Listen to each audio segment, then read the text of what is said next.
Huffington Post just fired a bunch of their journalists. And I don't know, maybe CNN, MSNBC should think about hiring them as correspondents instead of political operatives. But I wanted to give you details on that. On Tuesday, less than a month after BuzzFeed's acquisition of Huffington Post, or HuffPost, went through, BuzzFeed laid off 47 workers at HuffPost and closed the publication's Canadian edition. HuffPo had lost $20 million last year and was on track to do the same this year. How do you lose that much money in an election year? Well, how did that even happen?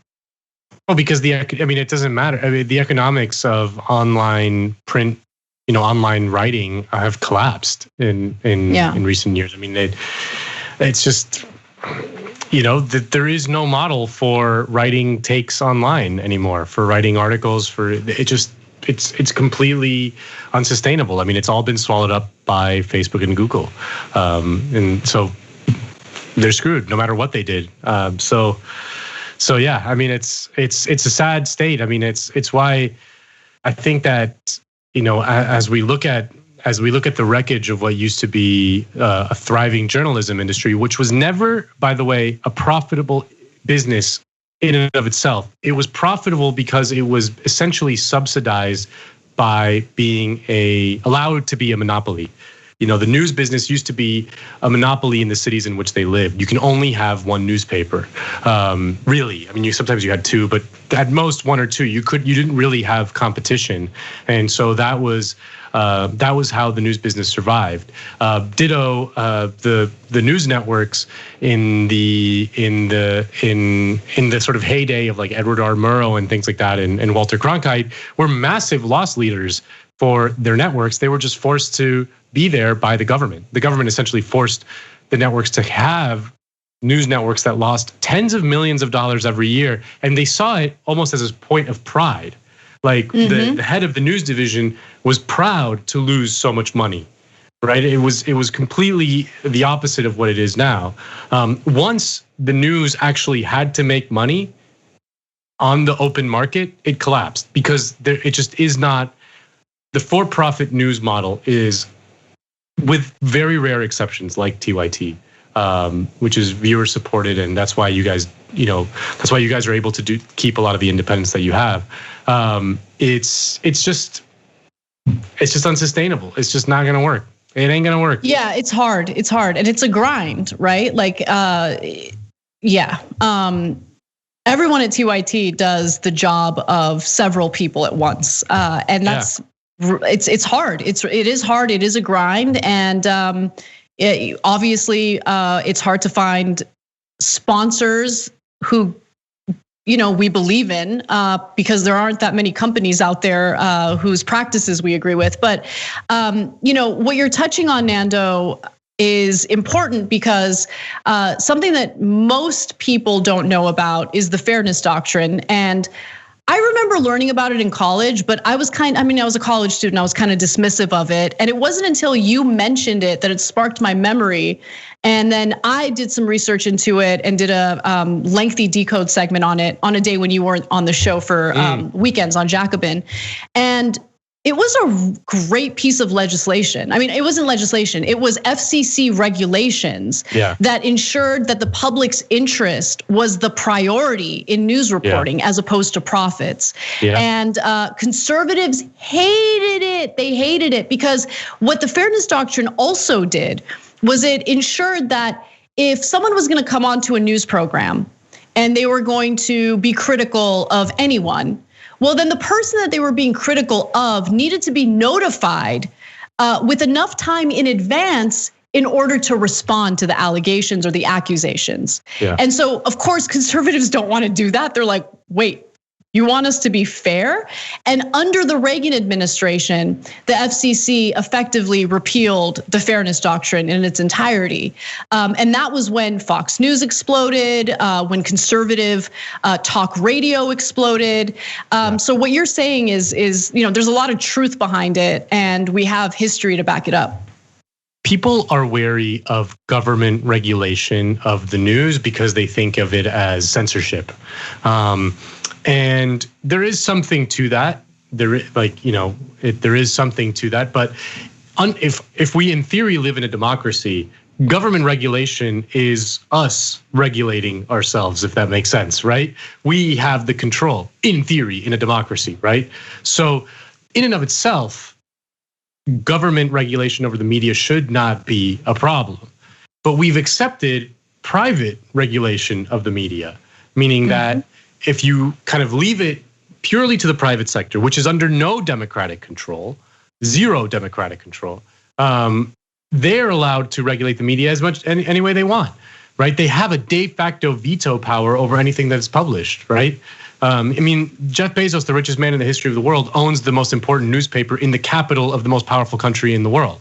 You know, that we don't see that as some form of weird censorship. But it is. I mean, it's not that Jeff Bezos is calling a reporter at the Washington Post telling him not to publish, but come on, like unless you have like some weird personality disorder and like a sort of or otherwise just insanely courageous to publish something negative about Jeff Bezos in the Washington Post, you would think twice about it if you were a rational, self-interested human being, right? Maybe it even happens at a subconscious level, not even on a conscious level. But so some sort of government regulation over what is broadcast over the airways is not in and of itself, should not be seen as sort of tyrannical, especially under a democratic system. In a sort of dictatorship, of course, that is a problem. But in a democracy, if we have some sort of input into that process, then it should be a good thing. And I think it's fair to say that the fairness doctrine, which today would strike us as very intrusive in the way we think about the media, I don't think that you can look at what the news media was like before the fairness doctrine and what the news media was like after the fairness doctrine and conclude that we were worse off before than we were now. No, I think it's very clear that we were worse off now. Yes, you can do whatever you want in the media now. Like you can publish whatever you want essentially in this country, with zero. Yep. Yeah, you can publish whatever you want as long as it doesn't challenge your corporate sponsors. Yeah, and that's what you were getting at, and it's just so true. The personality that really exploded after the fairness doctrine was done away with in the Reagan administration was Rush Limbaugh.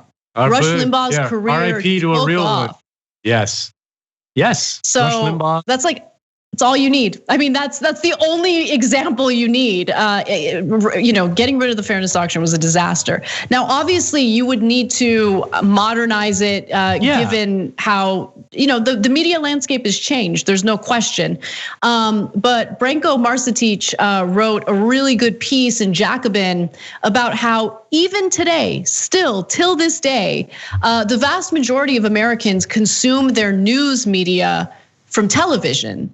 And so the fairness doctrine was something that impacted the airwaves. In order to get a broadcasting license, you would need to abide by the fairness doctrine. So even if there were no changes made and we re-implemented the fairness doctrine as it was back then, it would still have a pretty significant impact. Yeah, I mean, and maybe we don't have time to get into this, but like, even beyond the fairness doctrine, which was essentially a compromise between a public control of the media and the allowing of private profits over the airwaves, right? It was a concession given to the private corporations that were handed government, spectrum on the broadcast airwaves, allowed to make tons and tons and tons of money. The one concession the government extracted was that they would have to do at a certain hour every day, which is 6 o'clock, a news programming in the public interest or whatever, blah blah blah. And that was just the compromise. Like in an ideal world, the media should be publicly owned. It should be controlled and owned by us, not private interests making profit. It should be owned by us for the benefit of us. Like TYT's model, which is private but sort of viewer supported, very directly viewer supported, is kind of like a hybrid model. Like the viewers of TYT feel like they have a personal investment in TYT, and then TYT therefore feels like they have to advocate for their viewers, right? Imagine that on a national scale, right? If we were paying directly for the New York Times or whatever in some kind of way that was sort of publicly owned, the New York Times would then have to, abide by our wishes, not the wishes of advertisers, right? Or CNN or whomever, So, yeah, I mean, in general, the public control, but the public input into the media is better than just like the public as a passive observer of the media, whereas private interests are the ones that benefit of it. Thanks for watching The Young Turks. Really appreciate it. Another way to show support is through YouTube memberships. You'll get to interact with us more. There's live chat emojis, badges. You've got emojis of me, Anna, John, JR. So those are super fun. But you also get playback of our exclusive member-only shows and specials right after they air. So all of that, all you gotta do is click that join button right underneath the video. Thank you.